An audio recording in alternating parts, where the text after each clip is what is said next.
யோகி பாதார விந்தங்களை பணிவோம். இன்று நாம் கர்மவியப்பா அவர்களுடைய பேரொழியாகும் உள்ளொளி என்ற புத்தகத்தை ஒரு சில பகுதிகளை நாம் சிந்திக்க இருக்கின்றோம். நான் பலமுறை சொல்லியிருக்கின்றேன், அப்பா அவர்களுடைய நூல்களை 3 வகையாக பிரிக்கலாம். ஒன்று ஆரம்பகால நூல்கள், அருளமுதம், அன்னையின் அருள், அன்னையின் தரிசனம், எல்லாம் தரும் அன்னை, அன்னையின் வரலாறும் வழிபாடுகளும் போன்ற நூல்கள் எல்லாம் லைவ் டிவைன் தத்துவங்களை அடிப்படையாக கொண்டு அவற்றின் மூலம் நம் வாழ்வின் பிரச்சனைகளை எதிர்கொள்வதற்குரிய வழிகளை காட்டும் நூல்கள். பொன்னொழி, தத்துவ ஞானம், லைஃப் டிவைன் ஞானம், மோட்ச உலகம், மோட்சம் அரவிந்தம் போன்ற நூல்கள் எல்லாம் அரவிந்தத்தின் தத்துவங்களை விளக்குபவை. இவற்றிற்கு இடையே சில நூல்கள் அப்பாவால் எழுதப்பட்ட நூல்கள். இந்த பேரொழியாகும் உள்ளொளியை துவக்கமாக கொண்டு இதை தொடர்ந்து வரும் 100 பேர்கள் என்ற நூல், யோக வாழ்க்கை என்று ஒரு 2000 கருத்துக்களை சொன்னவை, யோக வாழ்க்கை விளக்கம் என்று 5 பாகங்கள். இது கர்மவியப்பா அவருடைய கான்ட்ரிபியூஷன் சொல்லலாம். அரவிந்தர் அன்னை தத்துவத்தை அடிப்படையாக கொண்டு அவர் கொடுத்த வாழ்வை சாதாரண மனித வாழ்வாக நடத்துவது ஒன்று, வாழ்விலிருந்து அரவிந்தர் அன்னை தத்துவங்களை பின்பற்றி யோகத்திற்கு செல்வது ஒன்று, அவருடைய பூர்ண யோகத்தை செய்வது ஒன்று. இடையில் மனித வாழ்வை சாதாரண மனித வாழ்வாக இல்லாமல் வெற்றியும் தோல்வியும் தடங்கல்களும் சறுக்கல்களும் நிறைந்த இல்லாமல் அவற்றை அரவிந்தர் அன்னை தத்துவங்களை பின்னணியாக கொண்டு வாழ்கின்ற உயர்ந்த வாழ்வை யோக வாழ்வு என்று அப்பா சொல்கின்றார்கள். அந்த யோக வாழ்வு என்ற தத்துவத்திற்கு முதலில் ஆமா ஆமா நேத்து நேத்து நேத்து அது யோகங்கிறது அது யோகா ஆசனாஸ். இந்த யோகம் இல்லை, யோகா ஆசனாஸ், ஹட யோகா.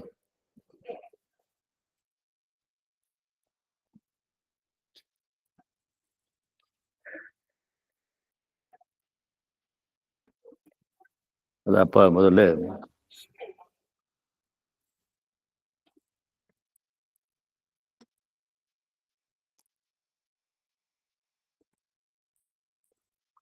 அப்பாவே இந்த பேரொழியாக முன்னோடி சொல்லும் போது, அன்னை அறிந்த பல பிரச்சனைகள் இருந்தன, இதுநாள் வரை அன்னையை அறியாமற் போய்விட்டதே என வருத்தம், மனம் நரும் நிம்மதியை சொல்ல முடியாது, வீட்டில் சண்டை குறைந்து சந்தோஷம் வர ஆரம்பித்துள்ளது, எங்கள் வீட்டில் அன்னையை தவிர வேறு பேச்சில்லை, நீ அன்னை இல்லாமல் வாழ்வில்லை, இப்படியெல்லாம் அன்பர்கள் எழுதுறாங்கன்னு எழுதிட்டு எனக்கு மனநிறைவை தருகின்றன.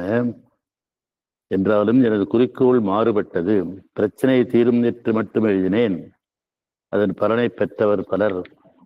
இதற்கு அடுத்த அம்சம் அன்னை கொண்டு, அதான் அப்பா சொன்னது முதல்ல சொன்ன அன்னையின் அருளமுதம் என்ற நூல்கள், அன்னை எல்லாம் தரும் அன்னை, அன்னை தரிசனம், இவற்றின் அடிப்படையாக ஆரம்ப காலத்தில் எழுதப்பட்ட நூல்கள் அடிப்படையில் வந்தது.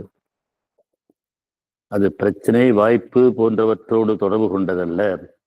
அந்த அம்சம் மௌனம், சாந்தி, அனந்தம், ஆனந்தத்தை தன்னுள் கொண்டது. இது யோகத்திற்குரிய அம்சம். மௌனம், சாந்திங்கிறது அமைதி, அனந்தம் எல்லையற்றது, ஆனந்தம் பேரானந்தம் தருவது. இது யோக அம்சம். யோக அம்சங்கள் வாழ்வில் வெளிப்பட்டால் வாழ்வு யோக வாழ்வாக மாறும். யோக வாழ்வு என நான் குறிப்பிடுவது முக்கிய அம்சங்களாவன. இது குடும்பத்தில் உள்ளவருக்கு உள்ளது.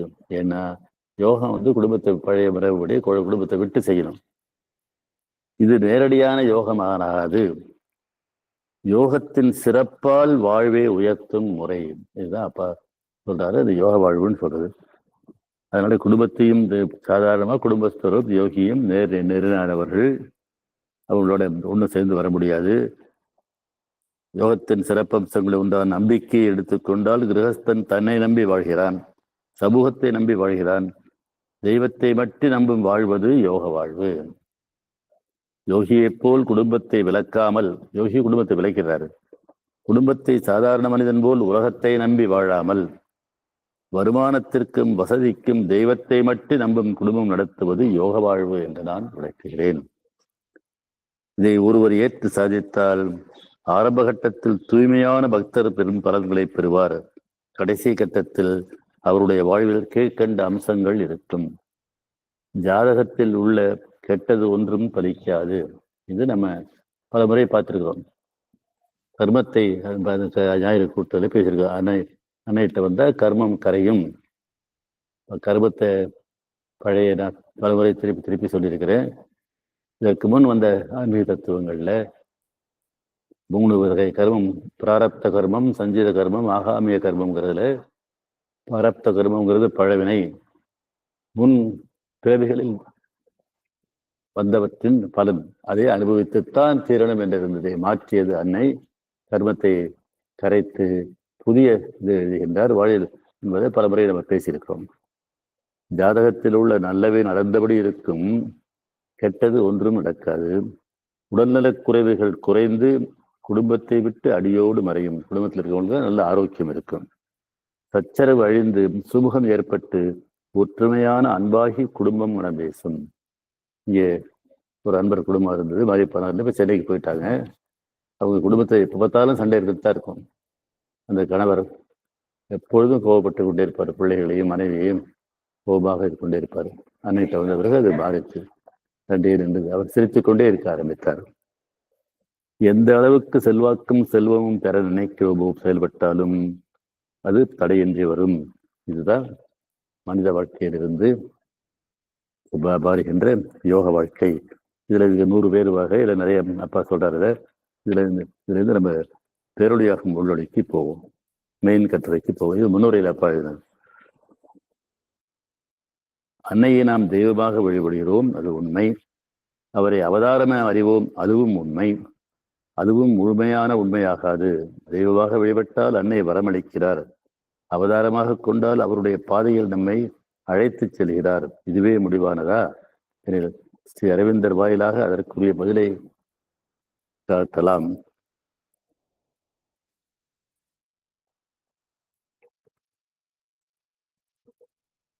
பகவான் தெய்வ நிலையை மேல இருக்கிறாரு அப்படின்னு. சாதாரண தெய்வங்கள் தெய்வலோகம், மனிதலோகம், தெய்வலோகம், அதற்கு மேல சத்தியலோகம், அதுக்கு மேலதான் பரம்பொருள். அந்த தெய்வ நிலைக்கு மேல் நிலையிலிருந்து வந்தவர் பகவான் அவதாரமானவர்.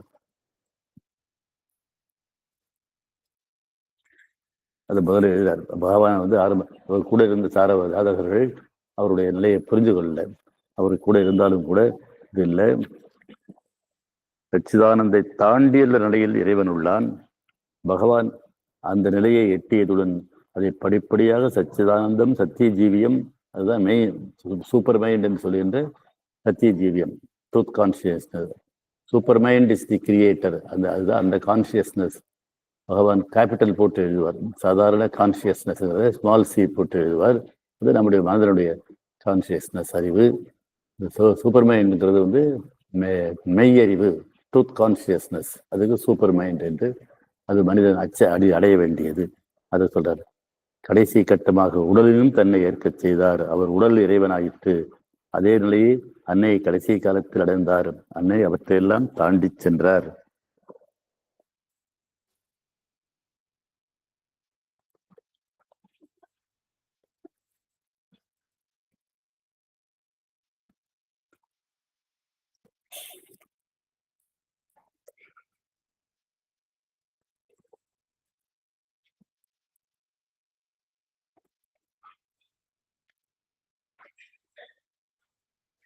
அந்த இவ்வளவு பெரிய தத்துவங்களே நமக்கு தேவையில்லை, நம்ம வாழ்க்கைக்கு வேறியதை பார்ப்போங்கிறார். இந்த தத்துவங்களை எல்லாம் சாமானியர்களாக நாம் அறிய முடிவதில்லை. நம்பிக்கையால் மனம் ஏற்றுக்கொண்டால் அவர்கள் மகாபுருஷர்கள், சக்தி வாய்ந்தவர்கள் என்றே சொல்ல முடியும்.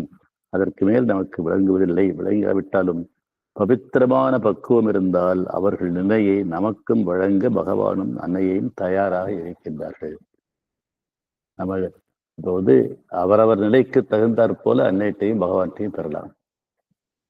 சாதாரண மனித நிலையில் இருந்தால் மேல சொன்ன துன்பங்கள் இல்லாத, கஷ்டம் இல்லாத வளவாழ்வு, யோக சக்தியை பயன்படுத்தி வாழ்கின்ற பிரச்சனையற்ற வாழ்வு. அப்படி இல்லாம யோக தகுதி இருந்தா யோகத்துக்கே போகலாம், பூர்ண யோகத்துக்கே போகலாம்.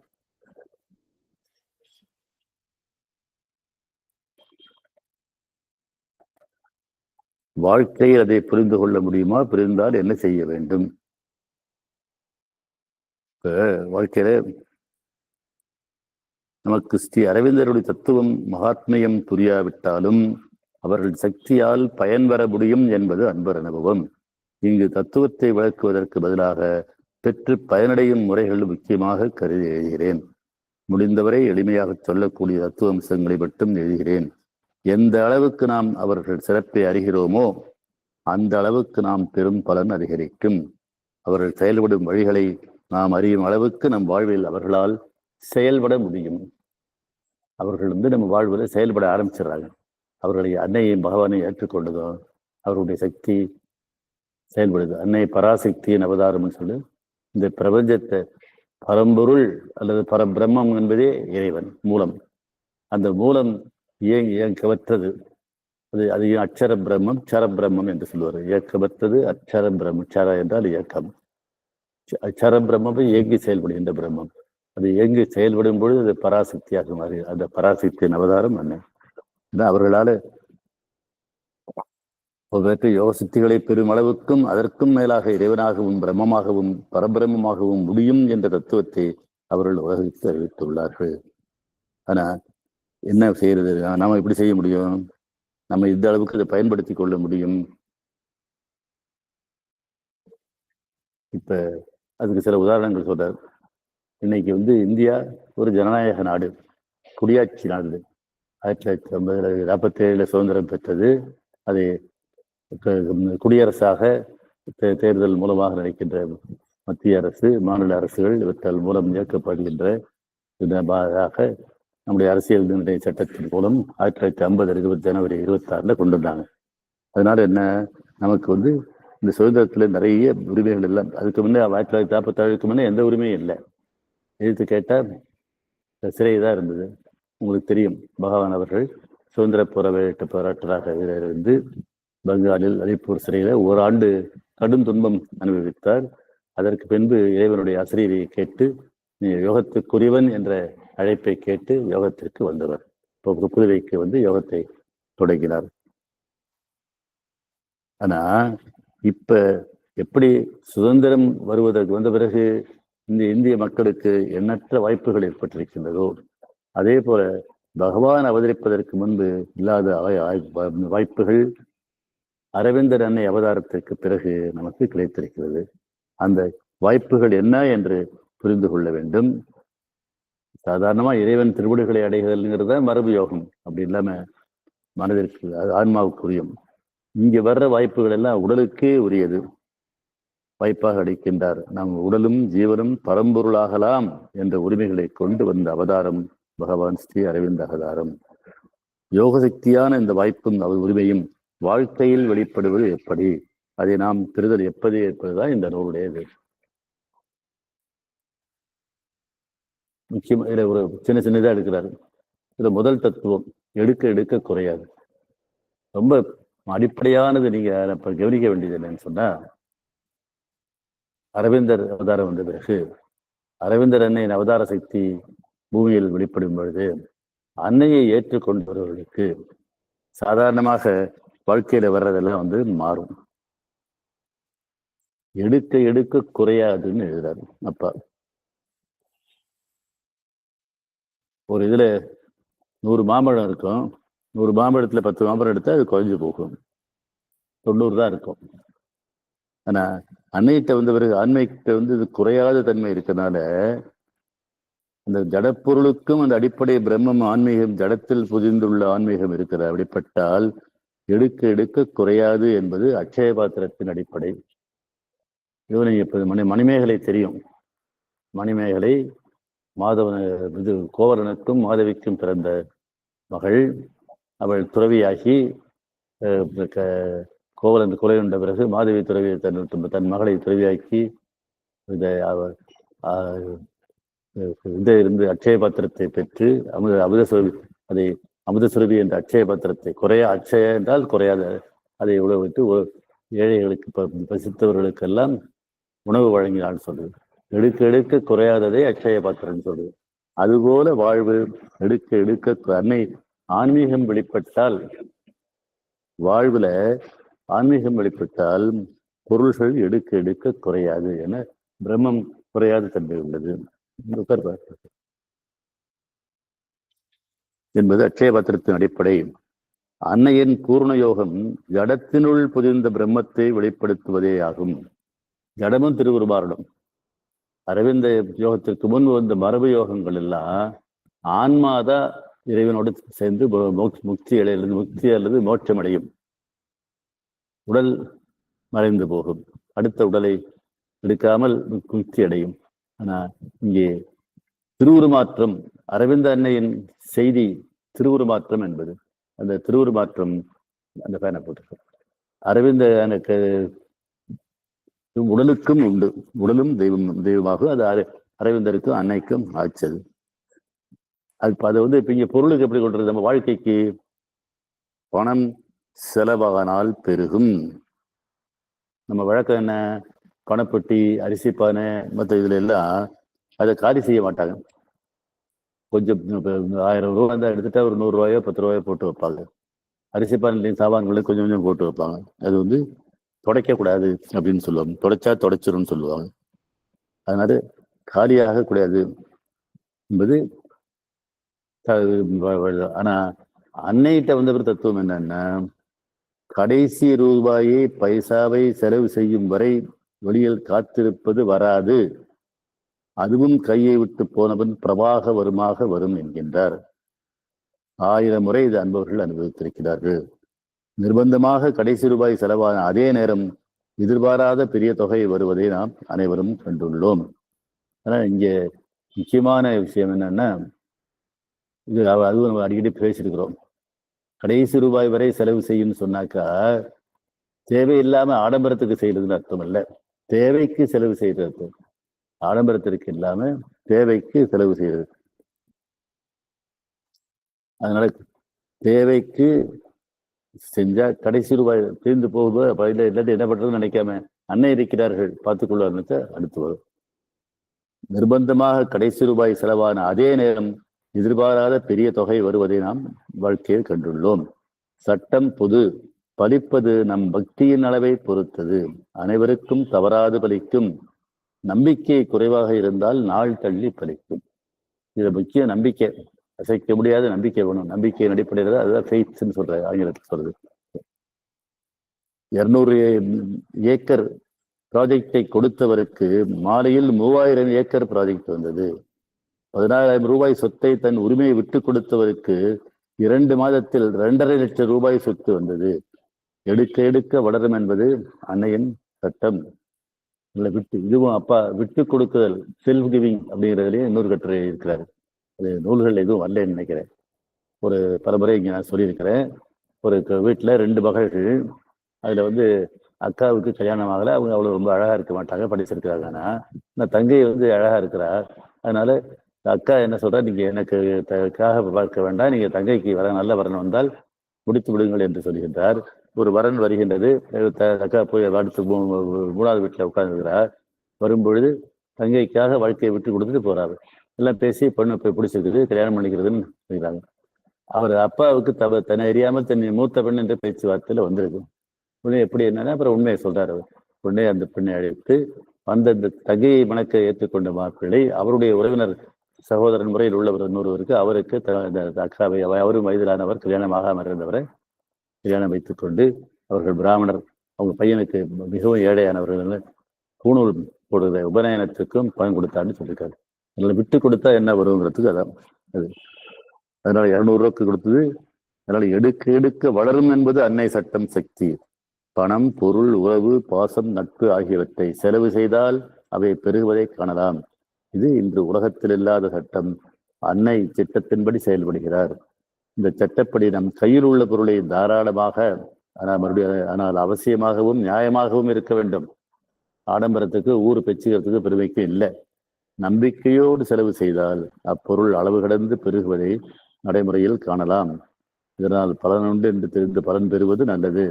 அத்துடன் இம்முறையால் ஸ்ரீ அரவிந்தரின் இறுதியாக பெற்ற யோக சக்தியின் பலனை நாம் பெறுகின்றோம் என்று அறிவது சிறப்பு.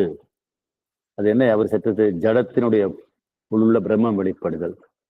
பொருள், மனம், செல்வம்ங்கிறது உயிருள்ள ஜடம்தான். அது அதுல இருக்கிற ஜடத்தினுள் உடலில் உள்ள பொதிந்துள்ள பிரம்மம் அவருக்கு சித்தித்தது போல அந்த கடந்த கட்ட சக்தி தான் இங்கே முதல் உலக பெற்றவர் பகவான், அடுத்த இப்பொழுதை பெற்றவர் அன்னை. அதன் வெளிப்பாடு எடுக்க எடுக்க பொருள் பெருகுவதை நாம் காண்பது.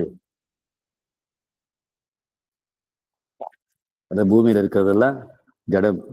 பூமியும் கல்லும் ஜடம். நாம் உடல் அதை சேர்ந்தது. தாவரம், விலங்கும், பிராணன், உயிர்கள் நம் ஆசை அநிலைக்கு உரியது. வைட்டல்னு சொல்றது அது. மனம், மனத்திற்கு உரியவன் மனிதன்.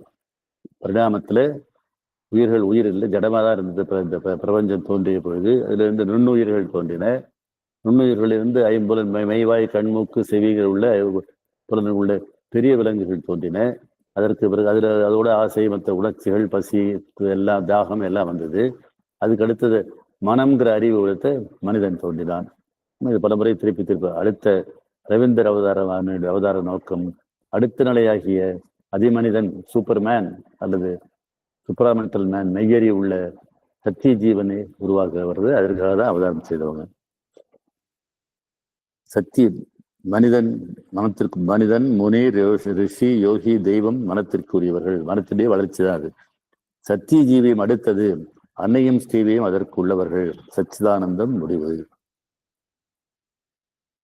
அதுக்கு மேலே பிரம்மம் ஆதி, அப்பாலுக்கு அப்பால் உள்ளது. அது பிரம்மம் மூலம். மனிதன் ஆன்மா, மனம், உயிர், உடலால் ஆனவன். உயர்ந்த பகுதிக்கு ஆன்மா திறன் உண்டு. இதுவரை ஆன்மா மனிதனிலிருந்து பிரிந்து சச்சிதானத்தை அடைந்து மோட்சம் பெற்றுள்ளது. இதுவரைக்கும் சொன்னது ஆன்மாவை வாழ்வில செயல்பட வைக்கவில்லை. வாழ்வை விட்டு விலகி பிரிந்து இறைவனோடு ஒன்றரை கலக்கராகிய மோட்சத்தை ஏற்படுத்ததான் வருத்தினார். போற்றுள்ளது. மகா புருஷர்கள் ஆதியையும் அடைந்துள்ளனர். அதில் முதல் கட்டம் அடைந்தால் திரும்பி வர முடியும். இரண்டாம் கட்டத்திலிருந்து திரும்ப முடியும் எளிதில். மூன்றாம் கட்டத்தை அடைந்தால் எவராலும் திரும்ப முடியாத இதுவரை மேற்கொண்ட யோகங்களின் உயர்ந்த நிலை இதுவே. பகவான் அரவிந்தர் இதை பாராட்டவில்லை. ஜடம் விலங்காகி விலங்கு மனிதனாகிய பாதையில் மனிதன் அடுத்த கட்டத்தில் சத்தியன ஜீவனாகும் பாதையையே அதையே குறிக்கோளாக கொண்டார். இதுவரை இப்பாதையில் இருக்கும் ஒரே சாதகன் இறைவன். அவசியங்கள் தேடுவது விடுதலை, இறைவன் தேடுவது பூரணம்.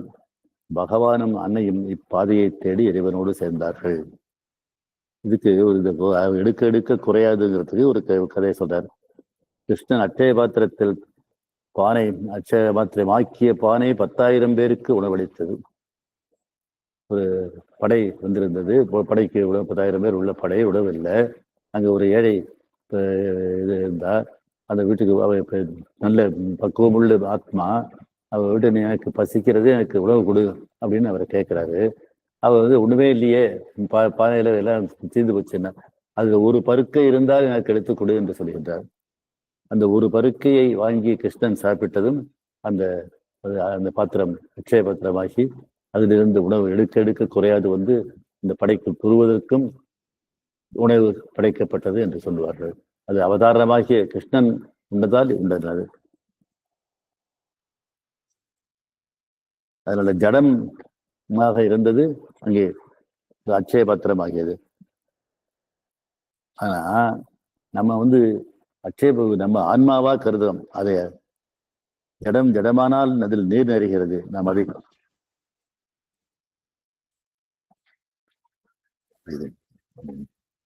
எடுத்துக்கணும். கீழே எடுத்து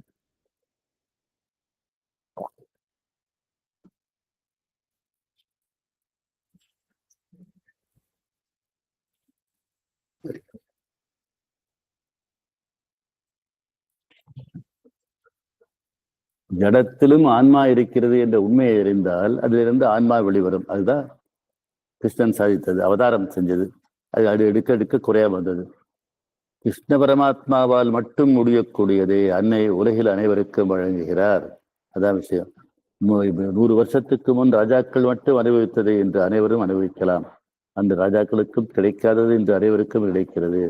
ஆன்மீகத்தில் அன்னை சத்திய ஜீவியத்தை கொணர்ந்தது இது போன்ற நிலையை ஏற்படுத்தியிருக்கிறார்.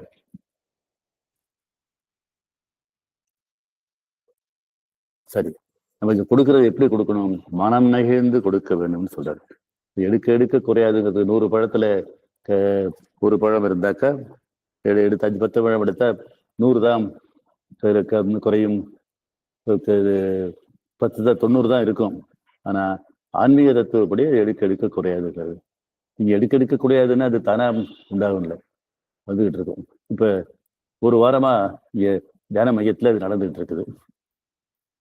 பழங்கள் வந்து கொண்டே இருக்கின்றது. ஒரு அன்பர், முட்லூர் அன்பர் பழம் கொண்டு வந்தார். அடுத்த நாளும் அவர் பழம் கொண்டு வந்தார்.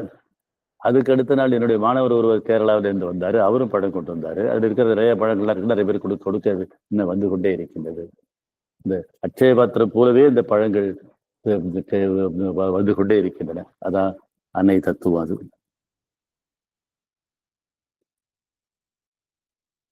அது அதை வந்து மனம் நெகிழ்ந்து செய்யறது. மனம் நெகிழாமல் செயலை மட்டும் செய்தால் அதிக நாள் கழித்து அந்த நடக்கும். கொடுக்கறது 10 பழம் கொடுக்கறது. முதலாளிக்கு செய்த சேவைக்கு 650 ரூபாய் சம்பளம் வாங்கும் மேனேஜருக்கு 10,000 ரூபாய் கமிஷன் கொடுக்க முதலாளியும் முன் வந்தார். ஒரு சம்பளம், இந்த சம்பளம் எல்லாம் பழைய காலத்து சம்பளம். ஒரு 30 வருஷத்துக்கு முன்ன 40 வருஷத்துக்கு முன்ன ஒரு சம்பளத்துக்கு இன்னைக்கு சம்பளம் இல்லது.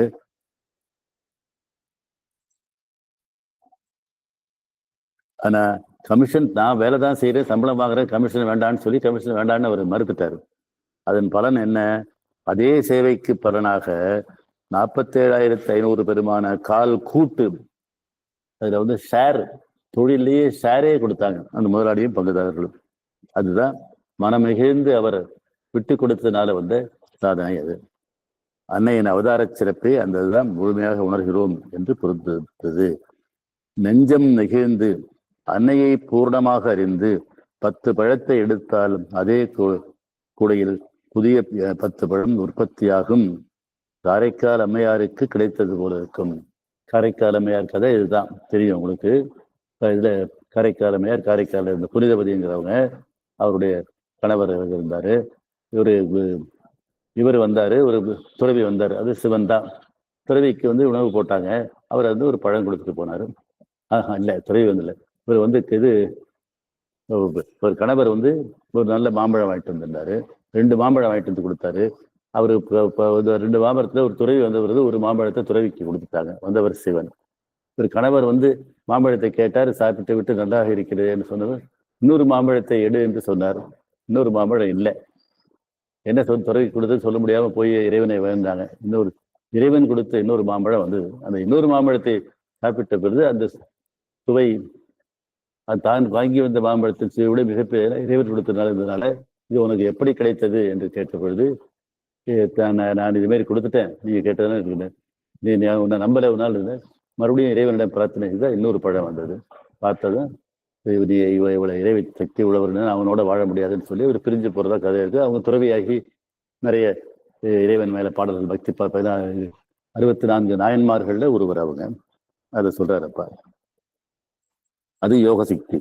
அந்த யோக சக்தி நெஞ்சம் நெகிழ்ந்து அன்னையையும் பூர்ணமாக அறிந்து 10 பழத்தை எடுத்தால் அதே கூடையில் புதிய பழம் 10 உற்பத்தியாகும்.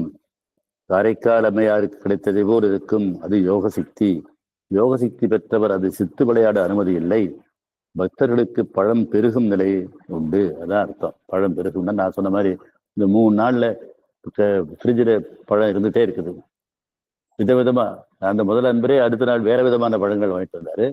மறுபடியும் இந்த நாள் என்னுடைய மாணவர் இங்கே ஒரு கான்ஃபரன்ஸ் நடக்குது, அதுக்கு வந்தவர் அவர் இன்னும் வேற பழங்கள் கொண்டு வந்தாரு. அது கொடுத்துட்டு இங்கே இவங்களை வேலை இருக்கவங்களே அவங்களே நீங்களும் எடுத்துக்கலன்னு சொன்னேன். அது பெருகி கொண்டிருக்கின்றது. அது என்னன்னா ஆன்மா வெளிவரும் நிலை. பழம் பெருகும் நிலை உண்டு. பழத்தினுள்ள ஆன்மா வெளிவரும் பொழுது நிலைமைக்கேற்ப பெருகும். பகவான் மேற்கொண்ட யோகப்பாதையில் தெய்வங்களை தாண்டி சத்திய ஜீவியத்தை அடைந்து அதை முதல் நிலையில் மனதிற்கும் அடுத்தாற்போல் உயிருக்கும் முடிவாக உடலுக்கும் கொண்டு வரலாம். தன் யோகத்தில் பகவான் சத்திய ஜீவியத்தையும் சச்சானத்தையும் தாண்டி ஆதியை அடைந்து அதை தன் மனதிலும் உயிரிலும் முடிவாக உடலிலும் பெற்றார். நம் ஈடுபாட்டை பொறுத்து அவர் பெற்ற யோகத்தின் சக்தி நம் வாழ்வில் செயல்படுவதால் பொருள் எடுக்க எடுக்க குறையாது. இதுதான் முக்கியமான தத்துவம். பலமுறை அகவானுடைய யோக சக்தியை பற்றி சொல்லியிருக்கிறோம். பரிணாமத்தில் அடுத்த நிலைமைக்கு போறதுக்காக சத்திய ஜீவியம் என்று சொல்லுகின்ற பொன்னொழியை பகவான் 1950 டிசம்பர் 5 அன்று உயிர் பிறந்த பொழுது அவர் உடலில் பொன்னொழி இறங்கி அந்த அறையை முழுவதும் நிரம்பி இருந்தது. 4 நாட்களுக்கு அவர் உடல் கெடவில்லை. டிசம்பர் 5 விரிந்த உடல் விரிந்தது. 10/9ஆம் தேதி தான் சமாதியில் அடக்கம் செஞ்சாங்க. அன்னை தபத்தை உடலோடு தொடர்ந்தார். 1956 பிப்ரவரி 29 லீப் வருஷம் அந்த பூமிக்கே அந்த பொன்னொழி இறங்கியது. அவருடைய அவதார நோக்கமே பரிணாமத்தில் அடுத்த சத்தியஜீவிய சக்தியை பூமிக்கு கொண்டு வந்து அடுத்த கொண்டு செல்வதால் அது இப்பொழுது பூமியில் நிறைந்திருக்கின்றது. அதனாலதான் இன்றைக்கு அந்த 69 நிறைவேற்றதுன்னு அப்பா எழுதுறாரு. 73 பூமி இன்னும் நிறையாகிவிட்டது, நம்மிடம் குறைகள் இல்லைன்னா அதை நம்ம பலன் பெறும்னு சொல்லுகிறாங்க. 69க்கு 10 பிறகு பிறந்த குழந்தைகள் எல்லாம் ரொம்ப புத்திசாலியா இருக்கின்றாங்க. நீங்க டிவியில பாத்தீங்கன்னா, செல்லில் பாத்தீங்கன்னா, இப்போ ஃபேஸ்புக்கில் பாத்தீங்கன்னா பார்க்கலாம். ஒரு ஆவிர் பவன் ஒரு சின்ன பையன், அவன் பாடல்களை எல்லாம் அவன் கேரளாவை சேர்ந்த பையன், அவன் மலையாளி பையன், வடக்கு அவங்க அப்பா வேலை செய்கிறாரு. ஹிந்தி பாடல்களை எல்லாம் அவ்வளவு பிரமாதமா பாடுறான். அது மாதிரி சின்ன குழந்தைகள் பாடுது, நாட்டியம் ஆடுது, டான்ஸ் ஆடுது. இதெல்லாம் அவருடைய திறமைக்கு வயதுக்கு மேற்ற திறமையை காட்டுகிறார்கள். அது அந்த சத்தியஜீவி சக்தி செயல்படுவதை காட்டுகிறது. இந்த புதிய சக்தி பூவுலகில் இன்று நிரம்பி இருந்தாலும் மனிதர்களுடைய பக்குவத்திற்கேற்பவே அது பலன் தெரிகின்றது. இதுதான் முக்கியம். நம்ம அன்னைகிட்ட வந்திருக்கிறோம். அன்னையின் முறைகளை அப்பா எழுதுறாரு. அதை பயன்படுத்தி நம்ம எந்த அளவு பக்குவம் அடைகிறோமோ அந்த அளவுக்கு நமக்கு அது செயல்படும். அன்னையை நாடினால், அவரை அதிகமாக அறிந்தால், அவரை நம்பினால் இந்த சக்தி வாழ்வில் அதிகமாக பலிக்கும். சாதாரண கல்லூரி வந்திருக்கு, படிப்பு இருக்கு, எல்லாம் வருது. அது போல கல்லூரி வேண்டிய பலன் இருக்குது.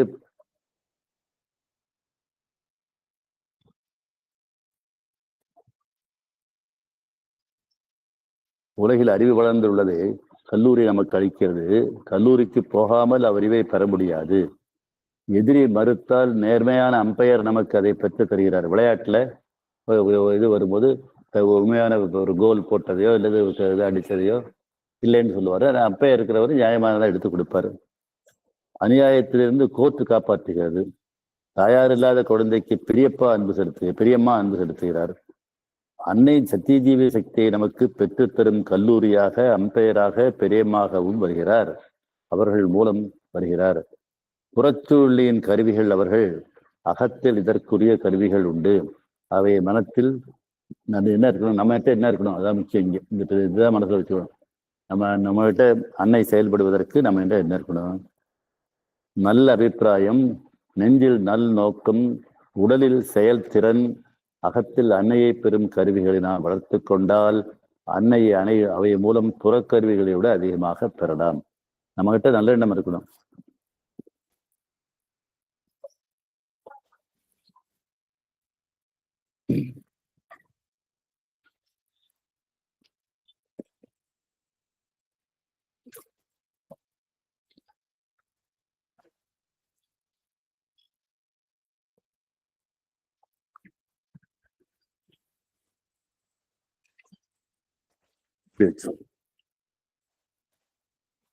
அதனால நம்மகிட்ட நல்லதுதான் இருக்கணும், கெட்டது வரக்கூடாது. இந்த அபிப்பிராயங்கள்லாம் வரணும். இந்த நம் வாழ்வில் பல அபிப்பிராயங்கள், நோக்கங்களை நாம் கொண்டுள்ளோம். அன்னையை பெற, அதிகமாக பெற, அதற்குரிய அபிப்பிராயங்களையும் நோக்கங்களையும் ஏற்றுக்கொள்ள வேண்டும். அதுபோன்று 100க்கு மேற்பட்டவற்றை விளக்க முடியும். எனக்கு முடிஞ்ச வரைக்கும் பார்க்கிறேன்னு சொல்றாரு. அதுல ஒண்ணுதான் எடுக்க குறையாதுங்கிறது பார்த்தோம். மிக மிக முக்கியமானது மனமாற்றம். திரும்ப நான் இதெல்லாம் சொல்லிட்டு இருக்கிறேன். அரவிந்தர் அன்னை அவதார நோக்கம் திருவுருமாற்றம், மனிதன் தெய்வமாகும் பாதை, டிரான்ஸ்பர்மேஷன் என்று பகவான் லைஃப் டிவைன்ல எழுதுறது. அது எப்படி நடக்கும்? நம்மகிட்ட மாற்றம் வரணும். மாற்றத்துல என்ன? நம்ம மனசுல அபிப்பிராயம். மனித சுபாவம்னு ஒரு நூல் எழுதியிருக்கிறார். மனித சுபாவம் நாய்வால் போன்றது, அது மாறாது, வளையாது, வளைக்கு நிமிக்க முடியாது அப்படின்னு எழுதுகிறார். ஆனா அன்னையாரும் நிமிக்க முடியும்னு அதை எழுதுறாரு. அந்த நம்மை அறியாமல் நாம் பிறப்போடு வந்த சுபாவ குறைபாடுகளை அது வந்து மனமாற்றம், அது அந்த மனத்தால முடிவந்துன்னா அது நடக்கும். பெண் என்றால் கொடுமை, ஏழை என்றால் அநீதி, தாழ்ந்தவனுக்கு எந்த நல்லதும் கிடையாது என்ற நிலை நாட்டில் மாறி வருகிறது. இப்ப எல்லாம் மாறிட்டு வருது. நான் இது பல முறை திருப்பி திருப்பி சொல்லிட்டு இருக்கிறேன். 50 ஆண்டுகளுக்கு முன்பு இருந்த சாலைகளற்ற நிலையும் இப்ப அருமையாக எல்லா சாலைகள் போடப்பட்ட நிலையும் பார்க்குறோம். பஸ் இல்லாமல் கஷ்டப்பட்ட, கரண்ட் இல்லாமல், நான் தலைமுறை சொல்லுவேன், எங்கள் ஊரில் நான் இப்போ இருந்த ஊர் டவுன்ஸ் பஞ்சாயத்து, நாங்கள் கரண்ட்டு உண்டு, இருந்தாலும் நாங்கள் வாடகை வீட்டில் இருந்தால் அந்த கரண்ட்டு அவர் போட்டு கொடுக்கல. என்னுடைய கல்வியை முழுவதுமே நான் வந்து மண்ணெண்ணெய் விளக்கில் தான் படித்தேன். எஸ்எஸ்எல்சி 11 வருஷம் அங்கே. அப்போ அது இப்போ இது +2 வராத போது அதையும் தாங்கியே தமிழ் கல்லூரியில் 4 ஆண்டுகளும் 19 வயது வரைக்கும் நான் மண்ணெண்ணெய் தான் படித்தேன். இங்கே வந்து BOL 2 வந்து சேர்ந்து வந்து படிக்க பொழுதும் ஹாஸ்டலில் தங்கி பணம் கொடுக்க எங்கள் அப்பாவுக்கு வசதி இல்லாதனால இங்கே டவுனில் கலாசார நகரத்தில் ஒரு சத்திரத்தில் தங்கியிருந்தேன். அங்கேயே வந்து கரண்ட் கிடையாது, அங்கேயே மண்ணெண்ணெய் விளக்கு தான் படித்தேன். MA சேர்ந்த பொழுது தான் அண்ணாமலை நகருக்கு சேர்ந்து ஹாஸ்டலில் சேர்ந்தேன். அப்போ தான் கரண்ட்டில் படிக்க ஆரம்பிச்சது. அதான் அந்த நிலைமை. இப்போ கரண்ட் இல்லாத வீடுகளே கிடையாது. குடிசை வீடுகள் எல்லாத்துலேயுமே கரண்ட் இருக்குது. இப்போ எல்லாரும் கேஸ் வச்சிருக்கிறாங்க. இதுமாரி அது இந்த மாற்றங்கள் அளவற்ற மாற்றங்கள். பெண் என்றால் கொடுமை, ஏழை என்றால் அநீதி நம் நாட்டில் வருகின்றது. செல்வாக்கு இல்லாவிட்டால் சௌரியம் இல்லை, லஞ்சம் இல்லாமல் காரியம் நடக்காது என்பவை நாட்டின் நிலை. பணமில்லாவிட்டாலும் நேர்மையான பக்தருக்கு, மனம் உள்ளவருக்கு வாழ்வு உண்டு என்பது அன்னை அளிப்பது. செல்வாக்கு உள்ளவனுக்குரிய சௌகரியத்தை செல்வாக்கு இல்லாதவனுக்கும் நல்ல எண்ணத்தின் பரிசாக அன்னை வழங்குகிறார். நான் இங்கே நாளைக்கு முன்னே சொல்லியிருக்கேன் உதாரணத்தை. லஞ்சம் வாங்குறது அன்னைகிட்ட வந்த பிறகு நான் சொல்றது ஒரு வந்து அன்னைகிட்ட வந்து கொஞ்ச நாள் பிறகு தான் நான் என்னுடைய மகன் அப்பதான் வெளிநாட்டுக்கு போயிட்டு திரும்பி வந்திருந்தாரு. அவரை ரிசீவ் பண்றதுக்காக நான் ஏர்போர்ட்டுக்கு போயிருந்தேன். அவர் கொஞ்சம் பொருள்கள்லாம் வாங்கிட்டு வந்தார். ரொம்ப அதிகமான பொருள்கள் இல்லை. அங்கே போனது அங்கே இருந்த இந்த சுங்கத்துறை அதிகாரி வந்து நான் அவன் கையில பணம் கிடையாது, வரும் கொண்டு ரொம்ப கொண்டு முடியாது, அது கொஞ்சம் தான் இருந்திருக்கும். நான் பணம் எடுத்துட்டு போயிருந்தேன் அவனுக்கு டியூட்டி கட்டுறதுக்காக. அங்கே போனதும் அவன் என்ன சொன்னா, அந்த இது சின்ன சின்ன பொருள்கள் தான் வாங்கிட்டு இருந்தேன். அவன் 10,000 ரூபா லஞ்சம் கொடுத்துனா நான் டியூட்டி போட மாட்டேன், இல்லைன்னா நான் இப்போ தாளிச்சுட்டு டியூட்டி போட்டுருவேன் அப்படின்னு சொன்னான். என்கிட்ட வந்து பையன் சொன்னான். நான் சொன்னேன், இல்லைப்பா நம்ம அன்னைகிட்ட வந்துட்டோம், லஞ்சம் கொடுக்கக்கூடாது அப்படின்னு சொல்லிட்டு நான் கொண்டு வந்து பணத்தை கொடுத்து, முடிஞ்ச வரைக்கும் உனக்கு டியூட்டி கட்டு, இல்லாத அப்புறம் நீ வச்சுட்டு வந்துட்டு இப்போ பணம் கட்டி அப்புறம் எடுத்துக்கலாம் அப்படின்னு நான் சொன்னேன். எங்கள் உறவினர்கள்லாம் சேர்ந்து எடுத்தான்னு சொன்னேன். அவனுடைய நண்பர் கூட இருக்கிறது, மாமா என்ன மாமா நீங்க இப்படி சொல்றீங்க, அவன் கேட்டதை கொடுக்க சொல்லுங்க மாமா, இல்லாட்டி தாளிச்சிருவான் மாமா அப்படின்னு அவன் சொல்றான். என்ன மாமான்னு கூப்பிடுறேன். இல்லப்பா நம்ம அன்னைகிட்ட வந்து போனான். இந்த அன்னையை நம்பி இந்த முடிவு எடுத்தது அங்க சூழல் மாறிட்டுது. முதல்ல இருந்த சுங்க அதிகாரி ஒரு சிறிய வயது அதிகாரி, அடுத்தது ஒரு பெரிய சீனியர் அதுக்குள்ள மாதிரி வந்து உட்காந்துட்டாரு. போய் அப்பா பணம் கட்ட சொன்னாருன்னா அவர் சிரிச்சுக்கிட்டு பொருள்களை எல்லாம் எடுத்து வச்சாரு. சின்ன சின்ன பொருட்களை எல்லாம் ஒதுக்கிட்டு, இதுக்கெல்லாம் நான் டியூட்டி போட போறதில்லை, இது பெரிய விஷயம், நீ வித்தால் வைக்கலான்னு சொல்லி நான் இதுக்கு டியூட்டி போடுறேன்னு சொல்லி வெறும் 6,000 ரூபாய் சுங்க வரி போட்டார். அவன் கேட்ட லஞ்சம் 10,000. இந்த நமக்கு அன்னையை ஏற்றுக்கொண்டு டியூட்டி கட்ட முடிவு செஞ்சதுனால அது 6,000 டியூட்டி அஃபீஷியலா எந்த இதுவும் இதான் அன்னை செஞ்சிருந்தது. அதை நம்பிக்கையோடு செய்யணும். அது அதனால செல்வாக்கு உள்ளவருக்குரிய சௌகரியத்தை செல்வாக்கு இல்லாத நல்ல எண்ணத்தின் பரிசாக அன்னை வழங்குகிறார். பணம் இல்லாதவன் பணத்தை பணக்காரனை விட நம்புகிறான், மதிக்கிறான். அவனுக்கு இது கிடைக்காது, பணம் இல்லைனாலும் பணம் தான் பெருசுன்னு நினைச்சா அன்னையை நம்பணும். நம்ம பணத்தை மதிப்பதை விட நேர்மையையும், அது முக்கியம், அன்னை வந்து அன்னையையும் நம்புவது உண்மை. உண்மையானால் இது பறிக்கும். இந்த மனமாற்றமே பக்தனின் பங்கு. உலகத்துல எல்லாரும் செய்யறது எல்லாமே எது நேர்மையானதோ எது உண்மையானதோ அதைத்தான் நம்புவேன், நான் அன்னைகிட்ட வந்துட்டேன் அப்படின்னு அங்க அன்னை தான் மதர் இஸ் ட்ரூத். உண்மைதான். ஆகையினால அவங்க வந்து சத்தியலோகம், மெய் மெய் மெய் உரியது அது. சூப்பர் மைண்டுங்கிறது ட்ரூத் கான்சியஸ்னஸ். அதுதான் அப்பா சத்திய ஜீவியம்னு தமிழ்ல மொழிபெயர்க்கிறாரு. அதை நம்பின உண்டாங்க. அங்க வந்து உண்மையை விட்டு விலகினா அன்னை செயல்பட மாட்டாங்க. சந்தையினர் உண்மையை நம்பினா அன்னையை நம்புறோன்னு அன்னை செயல்படுவாங்க. பணத்தை மதிப்பதை விட நேர்மையையும் அன்னையையும் நம்புவது உண்மையானால் இது பதிக்கும். இந்த மனமாற்றமே பக்தனின் பங்கு. வாழ்வின் 100 பகுதிகளில் இந்த மனமாற்றம் நிகழும் முறைகளை பார்ப்போம் அப்படின்னு சொல்றாரு. அதனால அது முக்கியமானது. அது அடுத்தபடியா வந்து எப்படி நமக்கு இந்த ஸ்காலர்ஷிப் வர்றது, கல்லூரி படிப்பு கிடைக்கிறது, 100 வருஷத்துக்கு முன்ன இல்லாததெல்லாம் இப்படி கிடைக்குதுங்கிறாரு. அது வந்து இப்ப இதுக்கெல்லாம் கற்பனை செய்ய முடியாது, இதெல்லாம் நடக்குதுன்னு சொல்றாரு. முனிவர்களுக்கு கிடைத்ததை விட இறைவனுக்கு எளியவனுக்கு அளிக்க தயாராக இருக்கிறான். சிருஷ்டி பூர்த்தியாகி மனிதனை இறைவனாக மாற்றும் முயற்சியில் ஆண்டவன் என்று ஈடுபட்டு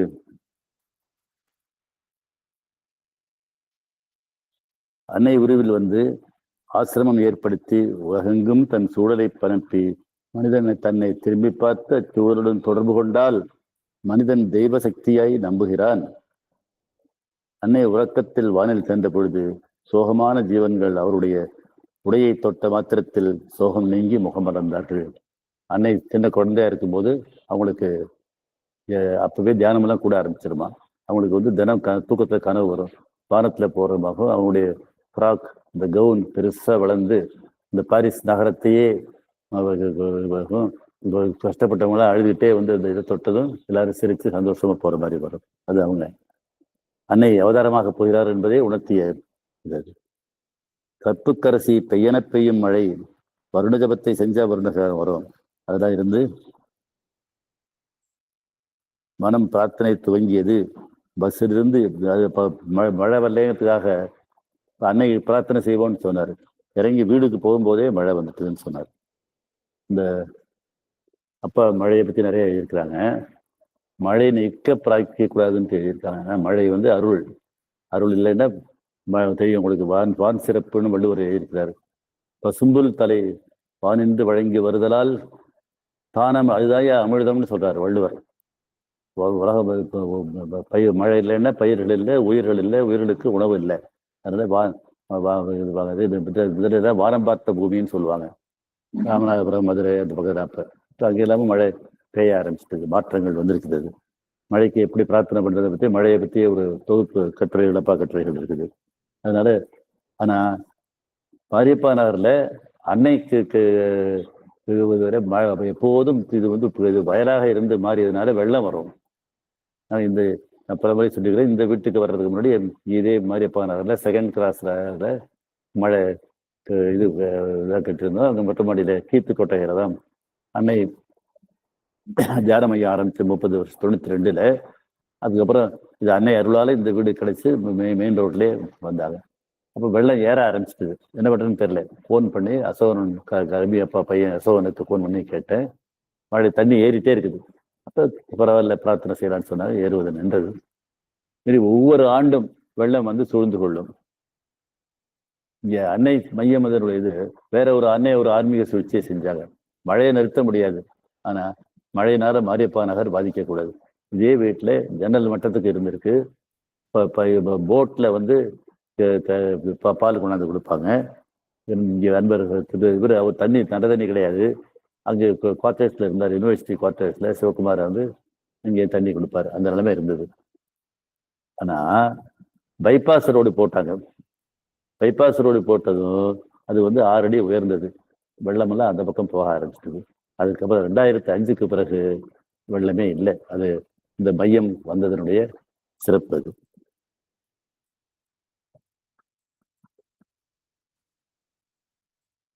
அதனால பிரார்த்தனையினால துவங்குது, இதெல்லாம் பறிக்கும். எல்லாவற்றையும் நாம் நிரந்தரமாக செய்யறது என்ன செய்யணும்? நம்மகிட்ட என்ன இருக்கணும்? நம் பங்கு பவித்திரம், பக்தி, நம்பிக்கை, அவற்றிற்குரிய புதிய நோக்கம் ஆகியவை. பழைய மனப்பான்மை உள்ளவரை புதிய மனப்பான்மை கிடைக்காது. அதனால நம்ம மனதை பதிக்க வேண்டும், மனதை மாற்றிக்கொள்ள வேண்டும்.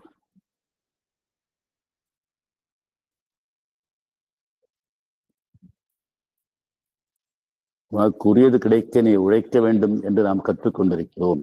இது நல்ல கருத்து. இதை பின்பற்றுபவர்கள் நல்லவர்களாக இருப்பார்கள். நல்ல பலனை நல்ல முறையில் பெறுபவர்கள். தவறானவர்கள் இதை உழைக்காம சோம்பேறித்தனமா பெறணுங்கிறதா, குறுக்கு வழியில பெறணுங்கிறதா நிறைய பேருடைய இது. அன்னைகிட்ட அது வேலையே கிடையாது. ஆனா மாறி இருந்தா கூர்ந்து கவனித்தாக்க அவங்களுக்கு தெரியாது. வாழ்க்கை என்பது அன்னைக்கு சிறியது, நமக்கு பெரியது. வாழ்க்கைக்குரிய சட்டம் உழைத்து பெற வேண்டும் என்பது. சோம்பேறிகள் உழைக்காமல் பலனை எதிர்பார்ப்பார்கள். சுறுசுறுப்பானவர்கள் உழைப்பார்கள். அறிவாளர்கள் உழைப்புக்கேற்ற பலனை எதிர்பார்ப்பார்கள். அறிவில்லாதவன் கொஞ்சம் உழைத்து முழு பலனையும் எதிர்பார்ப்பான். தெளிவில்லாதவன் பலன் உழைப்பால் வருகிறது என்று அறியாமல் உழைக்காமல் பலனை நினைத்து கொண்டிருப்பான். உழைப்பால் உயர்ந்த உத்தமர் என்ற சொல் உலகத்தின் உழைப்பை பாராட்டுகிறது. ஆனா அன்னையின் நிலை என்ன? மேற்சொன்னவை அனைத்தும் உண்மை. கடும் உழைப்பு செய்யணும், அன்னை ஏற்றுக்கோ. ஆனால் அத்துடன் இருப்பதில்லை. உழைப்பிற்குரிய விளக்கத்தை உயர்த்தி காட்டுகிறார். உடலால் மட்டும் உழைக்கக்கூடியவனுக்கு மேற்சொன்னவை கொடுங்கும். அவை அவனை கட்டுப்படுத்தும். அறிவாலும் உழைக்கலாம், ஆன்மாவாலும் உழைக்கலாம். அதான் விஷயம். இங்கே அன்னையிட்ட வந்த பிறகு கட்டாயமாக உழைக்கணும். உழைக்காம உழைப்பின் வாரா உறுதிகள் உழவோன்னு சொல்லுவாங்க. செஞ்சாகணும். அதுல அறிவாலும் உழைக்கணும், உடலாலும் உழைக்கணும், ஆன்மாவாலும் உழைக்கணும். ஆன்மாவாலும் உழைக்கிறதுனா என்ன? அன்னையை அழைப்பது. இவை உயர்ந்தவை. எனவே உயர்ந்த பலனை கொடுக்கும், அதிக பலனை கொடுக்கும். அன்னை பக்தனிடம் அவனுடைய ஜீவியம் கான்சியஸ்னஸ் உண்டு. அதனால் அவனுடைய உழைப்புக்கு அதிக உயர்வு உண்டு, அதிக பலன் உண்டு. அன்னையை ஏற்றுக்கொண்ட பிறகு அன்னையின் பலன் உண்டு. நான் பல முறை சொல்லியிருக்கிறேன். எப்படி நாங்கள் கட்டின வீடு, அன்னைகிட்ட வருமுன் கட்டின வீடு வெளிப்பூச்சி கூட பணம் இல்லை, லோன் கொடுத்தது அப்படிலாம் சொன்னேன். இந்த வீட்டை கொடுத்து எல்லாமே மாற்றி கொடுத்து இந்த வீட்டுக்கு இந்த கடனையும் அடைத்ததை பலமுறை நான் சொல்லியிருக்கிறார்.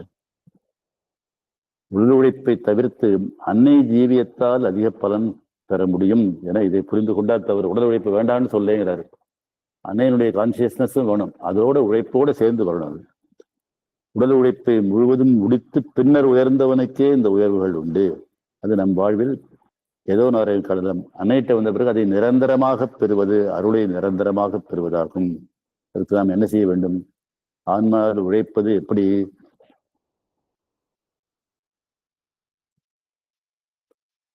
₹1000 சம்பாதிப்பவருக்கு சம்பள உயர்வு என்பதால் ₹50 அல்லது ₹100 கிடைக்கும். ஓய்வு வரும் பொழுது சம்பளம் 3 அல்லது 4 மடங்கு உயரும். இவர் ஆபீஸில் வேலை செய்தால் வேலை என்பது எழுதுவதாகும். இது உடல் உழைப்பு. இவர் அறிவால் உழைத்தால் மேனேஜர் ஆவார். இவர் அன்னை பக்தராகி ஆன்மாவால் அல்லது அன்னை ஜீவியத்தால் உழைப்பது எப்படி? பக்தியையும் நம்பிக்கையும் சிறந்த காலத்து இவரை தேடி ஒரு வாய்ப்பு வரும். மாதம் ₹1000 என்று 10,000 சம்பளம் வரும் முதல் 50,000 வரை சம்பாதிக்கும் வாய்ப்பு வந்தது. இது ஒருவருக்கு வந்தது. உழைப்பால் மட்டுமே பணம் வரும் என்ற அழைப்பைய கொள்கையை இவர் மனம் பற்றி இருக்காத வரை வாய்ப்பாகவே இருந்தது. இவருக்கு அந்த அன்னையை பயன்படுத்தும் தெரிஞ்சதும் வந்தது. எவ்வளவு புரிந்தாலும் எத்தனை உதாரணங்களை பார்த்தாலும் 3-4 வருஷங்களாக அவரால் வந்ததை நம்ப முடியவில்லை. நம்ப முடியாதவரை பலிக்கவில்லை. அது முக்கியம். நம்பிக்கை அசைக்க அன்னை செயல்படுவார்கள் என்பது நம்பிக்கை. பிறகு நம்பிக்கை ஏற்பட்டது, வாய்ப்பு உண்மையாயிற்று. அதற்குரிய அறிவை பெற்றுக் கொண்டார். பக்தி நம்பிக்கையை அந்த அளவு உயர்த்தி கொண்டார். வந்த வாய்ப்பு மாதம் ₹15,000 அளித்தது. ₹1000 சம்பளம் வாங்கிறவங்களுக்கு 15,000. இது 30 வருஷம் உண்ணப்பாது. இன்னைக்கெல்லாம் லட்சத்துல வாங்குறாங்க. மாதத்தில் 4 அல்லது 5 நாட்களே வேலைக்கு இந்த வருமானம் கிடைத்தது. உழைத்தால்தான் ஊதியம் கிடைக்கும் என்பது உண்மை. நிலை உயர்ந்து ஜீவியத்தால் கான்சியஸ் அறிவால் உழைக்கும் பொழுது அபரிமிதமான பலன் கிடைக்கிறது. அப்படி கிடைக்க முக்கிய காரணங்கள். 1, இவர் உடல் உழைப்பில் சிறந்தவர். அதை விட்டுறப்படாது. அது எல்லாமே நம்ம செய்ய வேண்டிய வேலை. சோம்பேறிகளுக்கு அன்னை அருள் செயல்படாது. எனவே 15 மாத உழைப்புக்கு கிடைத்தது இப்போது 5 நாள் உழைப்பில் கிடைக்கிறது. அது ₹1000 சம்பளம் ₹15,000 வந்தது. முதல் நிலையில் உடல் உழைப்பு சிறந்ததால் தான் அடுத்த நிலை வந்தது. அது முக்கியம். பக்தியாலும் நம்பிக்கையாலும் தன் உழைப்பின் நிலையை உடலிலிருந்து உணர்வுக்கும் அறிவுக்கும் ஜீவியத்திற்கும் உயர்த்தி கொண்டார். பழைய நம்பிக்கை இருந்து மனதை விடுவித்துக் கொண்டார்.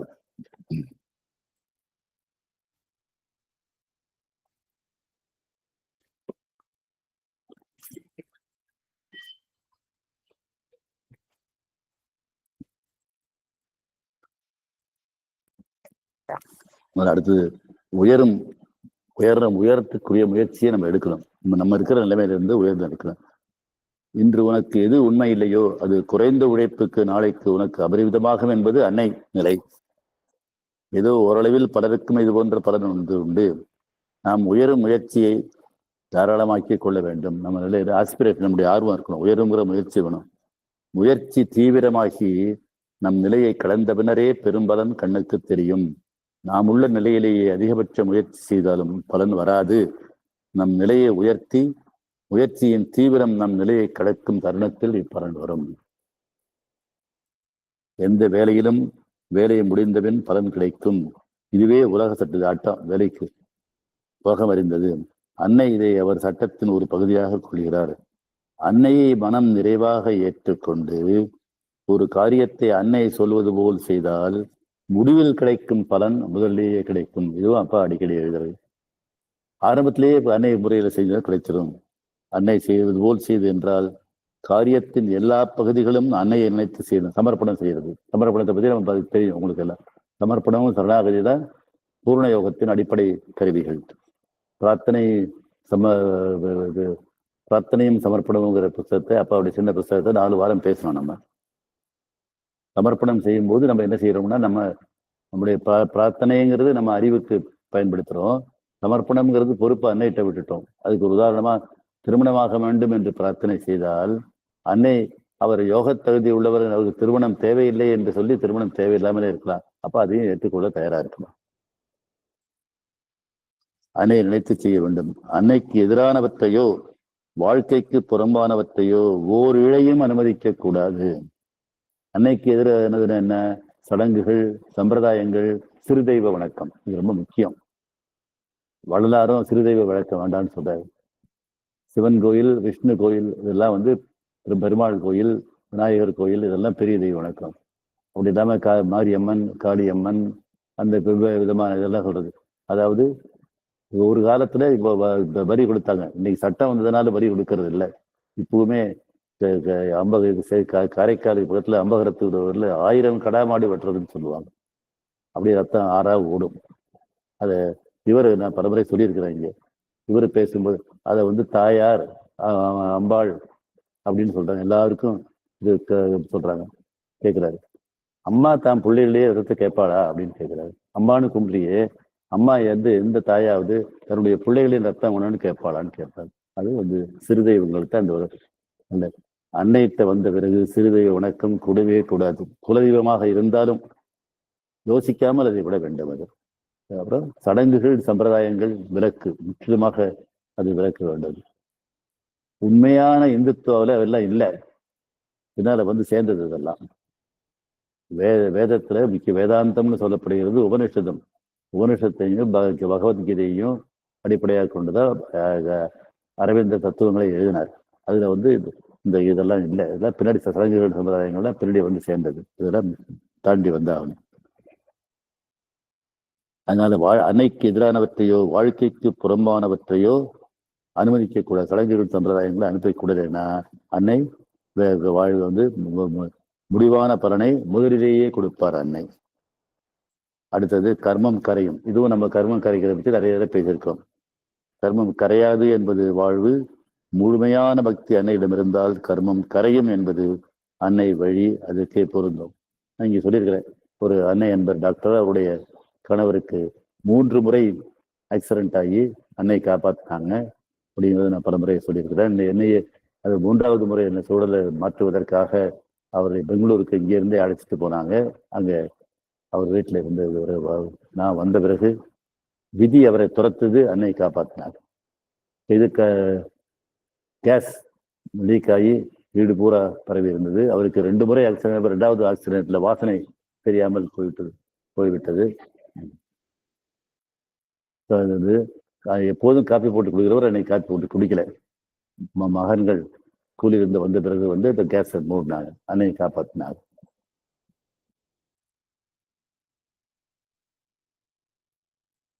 நேரம் வருதல், காலத்தை கிடத்தல். நேரம் வராவிட்டால் அசகாய சூரியனாலும் எதையும் சாதிக்க முடியாது. இது பழைய நிலை. அதுக்கு நேரம் வரணும். அன்னை நிலை வேறு. காலத்தை கடந்தவர் அன்னை. அன்னையை நம்ப முடிந்தால் மனம் காலத்தை கடக்கும். 2 நாள் கழித்து வரவேண்டிய நேரம் நம்பிக்கை முழுமையான நேரத்தில் வரும், காரியம் பூர்த்தியாகும். இதுவே உரியது. அப்பா இது நிறைய இருக்கு. காலத்தை கடந்ததே காலத்திற்குள் கொண்டு வருதல் அப்படின்னு அப்பா எழுதுவார். நான் இதையும் பலமுறை விளக்கி இருக்கிறேன். காலம்ங்கிறது நமக்கு என்ன செய்யறோம், நம்ம இந்த பூமியில இருக்கிறோம். இந்த பூமி இந்த சூரியனை அடிப்படையாக கொண்டது. இந்த சூரிய குடும்பம், எத்தனையோ எண்ணற்ற சூரிய குடும்பங்கள் பிரபஞ்சத்தில் இருக்குது. பூமி தன்னைத்தானே சுற்றி கொள்வது ஒரு நாள். இந்த சூரியனை சுற்றி வருவதற்கு ஒரு ஆண்டு. பகல் இரவு மாறுவதனால, அது மாறுவது தன்னைத்தானே சுற்றி கொள்வதனால ஒரு பகுதியில இரவா இருக்கு, ஒரு பகுதியில நேரம் இருக்குது. இப்ப இதை தாண்டி இதுக்கு மேல போனோம்னா, ஈவன் ஸ்பேஸ்ல போயிட்டாக்க ஸ்பேஸ் டிராவலுக்கு போயிட்டாலே பகல் இல்லை இரவு இல்லை. சித்தர்கள் பாட்டுல வரும், இரவு பகல் அற்ற நேரத்தில் அப்படின்னு. அதான் காலத்தை கடந்தது. அந்த இரவு பகல் அற்ற நேரம் அன்னையினுடைய அவதாரத்தினால நம்முடைய காலம் உள்ள நேரத்திலேயே கொண்டு வரப்பட்டது. அந்த சக்தி அதான் இது நேரம் வர. அதனால இந்த நேரம் வர்றதுக்கு அவங்களுடைய இது வரணும். இல்லை, அன்னை காலத்தை கடந்தவருங்கிறதுனால, அந்த சத்தியலோகத்துக்கு உரியவருங்கிறதுனால அவர் அன்னையை நம்பும் பொழுது அந்த காலம் நேரம், நல்ல நேரம் கெட்ட நேரம்னு பார்க்க வேண்டாம். ராகு காலம் இதெல்லாம் பார்க்க வேண்டாம். அப்பா ஜோசியத்தை பொய்ன்னு சொல்லல. ஆனா அன்னை ஜோசியத்தை கடந்தவர். அன்னையை நம்பினால் அன்னை படிப்பார். அப்படி இல்லாம ஜாதகத்தை நம்பினா ஜாதகம் படிக்கும். மனம் காலத்தை கடக்கும். 2 நாள் கழித்து வரவேண்டிய நேரம் நம்பிக்கை முழுமையான நேரத்தில் வரும், காரியம் பூர்த்தியாகும்.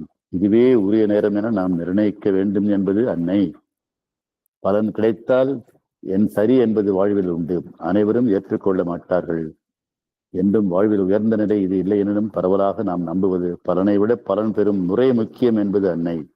முறை சரியாக இருந்தால் பலன் இன்று வாராவிட்டாலும் நிச்சயம் வரும். வரும்பொழுது தாமதத்திற்குரியதையும் சேர்த்து கொண்டு வரும் என்பது பக்தர்கள் அனுபவம். சில சமயம் தாமதமாகும், ஆனா அந்த தாமதத்தை சேர்த்து வரும்.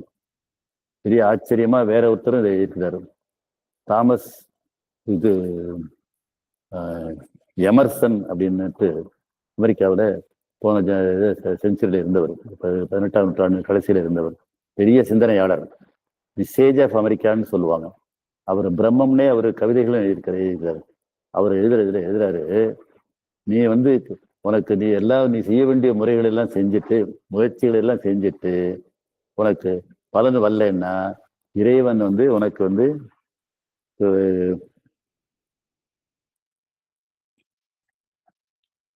நீ கடவுளை கடனாளி ஆக்குகிறார். You put God into debt. டெட்னா டிஜிபிடி, டெட்னா கடன். நீ கடவுளை கடனாளியா, நீ செய்ய வேண்டியதெல்லாம் செஞ்சுட்ட, உனக்கு எல்லா தகுதிகளும் இருக்குது, உனக்கு நடக்கலை. இப்போ என்னுடைய உறவினர் ஒருவருக்கு நல்ல தகுதி இருக்குது, இருக்கிறார், வெளிநாட்டு பட்டம் செஞ்சு டாக்டர் பட்டம் இருக்கிறார். 3 நாள் பிரார்த்தனையும் செய்தார். இன்னும் வேலை வருவது தடைப்பட்டுக் கொண்டிருக்கின்றது, வேலை கிடைக்காம. அதாவது அந்த ஒரு ரேர் புது சப்ஜெக்ட் எடுத்து ஒரு அதில் பிஹெச்டி செஞ்சுட்டார். அதனால அதுக்குரிய கிடைக்காம பண்ணிட்டு அது போயிட்டு இருக்குது. ஆனால் நிச்சயமாக வரும், கிடைக்கும். அப்ப you will be paid with compound இன்ட்ரெஸ்ட்னு எழுதுறார் இந்த எமர்சன். என்ன அர்த்தம்? காம்பவுண்ட் இன்ட்ரெஸ்ட் கூட்டு வட்டி. சாதாரணமாக வட்டி பணம் கடன் வாங்கினோம்னா பேங்க்ல எல்லாம் எப்படின்னா அந்த முதலுக்கு தான் வட்டி போடுவாங்க. அப்படி இல்லாமல் இந்த சின்ன கடைகிட்ட போட்டீங்கன்னா நீ அந்த வட்டியை கொடுக்கலன்னு சொன்னா அந்த வட்டியை முதலோட சேர்த்துருவாங்க, அதுக்கு சேர்த்து வட்டி போடுவாங்க. அதான் காம்பவுண்ட் இன்ட்ரெஸ்ட்ங்கிறார். அது மாதிரி இறைவன் உனக்கு வர வேண்டியது, நியாயமாக வர வேண்டியது காலத்தால் வட்டிக்கு வட்டி போட்டு இறைவன் கொடுப்பான் அப்படின்ட்டு எழுதாரு. அதுதான் அப்பா எழுதாரு.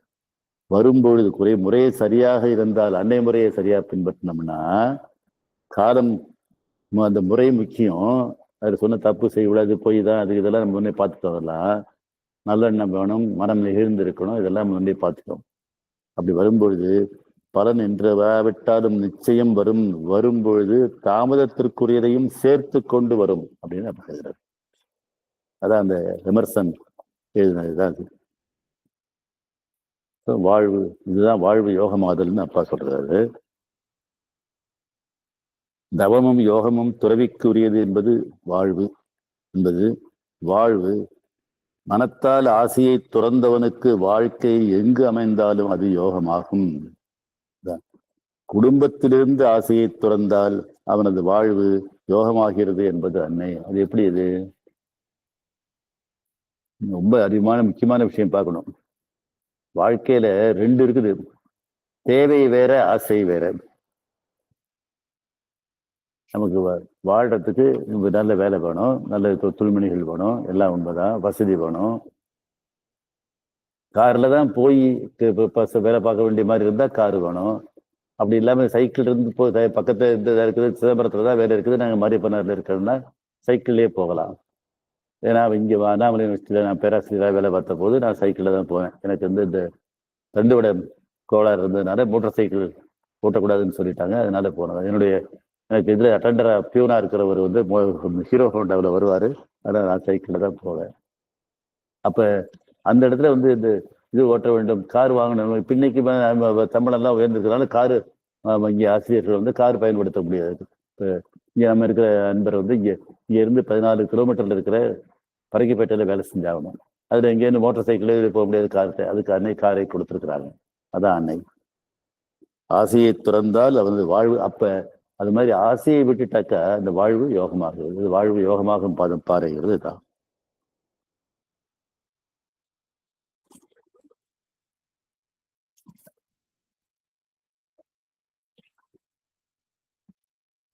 லீலை சிருஷ்டியை பற்றி எப்பா இங்கே விளக்கம் கொடுக்கிறாரு.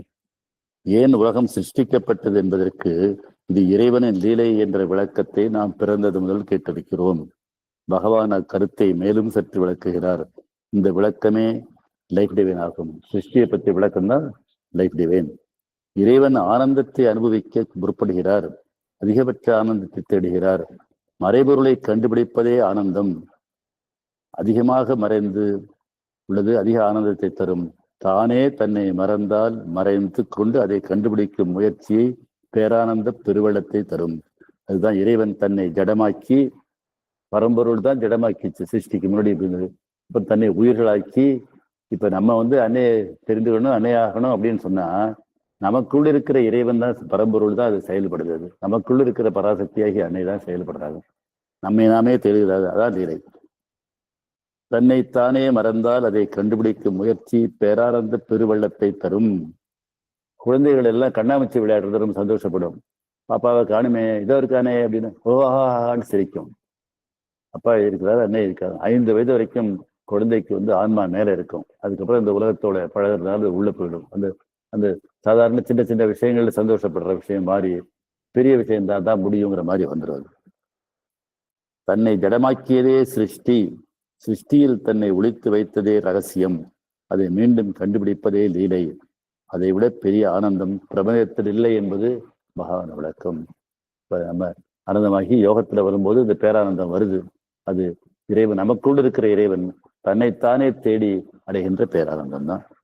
இறைவன் ஜடமாகி ஜடத்தினுள் தன்னை மறைத்து வைத்தான். வெளிவர எடுக்கும் முயற்சியில் நேரடியாக இறைவன் வெளிவருவதில்லை. ஜடத்தின் மலர்ச்சி வாழ்வாகிறது.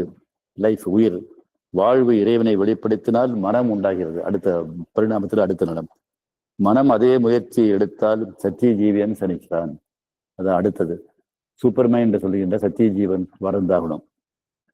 ஜடத்தின் ஆர்வம் அதிகமானாலும் ஜடத்தின் உள்ள ஆன்மா விழிப்புணர்கிறது. ஜடத்துக்குள்ள சக்தி இருக்கிறது, அணுகுண்டு. அதுதான் யுரேனியத்திலையும் இதையும் புளூட்டோ சொல்றதுல இருக்கிற சக்தியா வெளிப்படுறது அந்த சக்தி, இறைவன் சக்தி தான். அது நாம் வரும் விழிப்புற்றவுடன் அது மோட்ச விடுதலையை நாடுகின்றது. தன்னை பிரம்மமாக உணர்கிறது. சர்வம் பிரம்மம் என்ற ஞானம் ஏற்படுகிறது. மனிதன் தனக்கு அடுத்த நிலையான சூப்பர்மேன் சத்திய ஜீவனாக முயல்கிறான்.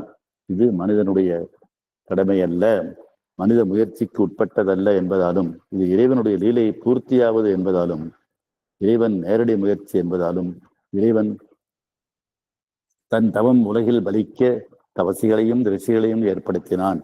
பின்னர் 10 அவதாரங்களை சிருஷ்டித்தான். பூமியின் தவம் பூர்த்தியாகும் தருணம் என்று வந்துவிட்டது என்பதால், இனி ரிஷிகளும் அவதாரங்களும் பயன்படா என்பதால் தானே உலகுக்கு மனித உருவில் வருகிறான். இதுவரை அவதாரங்கள் உலகின் கடமையை உணர்த்தவே வந்தன.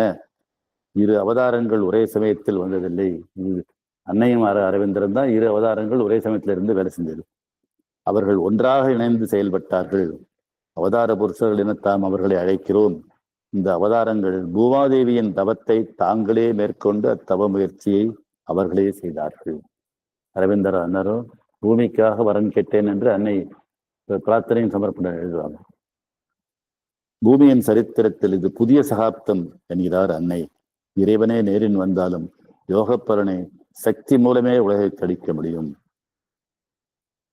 அதனால அன்னை அவதாரம்ங்கிறது தெரியணும். அன்னைங்கிறது ஒரு ஸ்தாபனம்.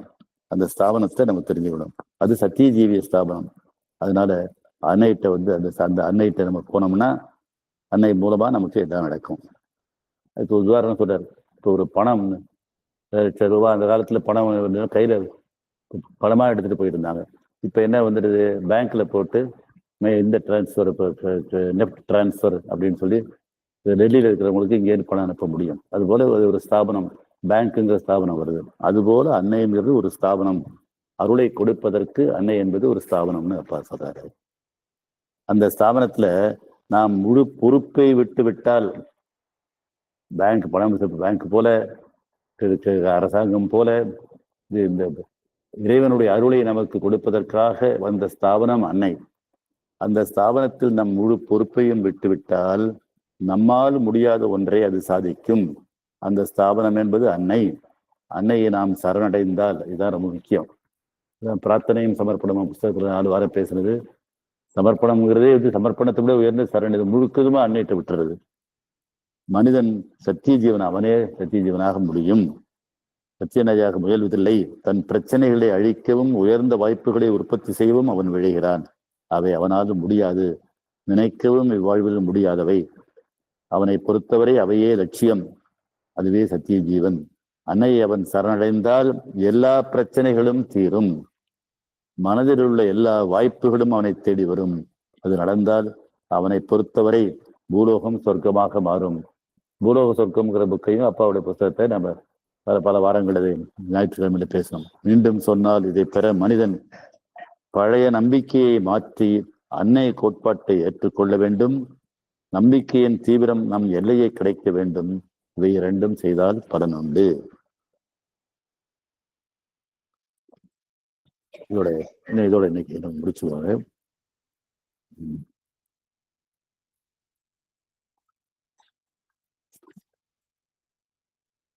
இதோட முடிச்சு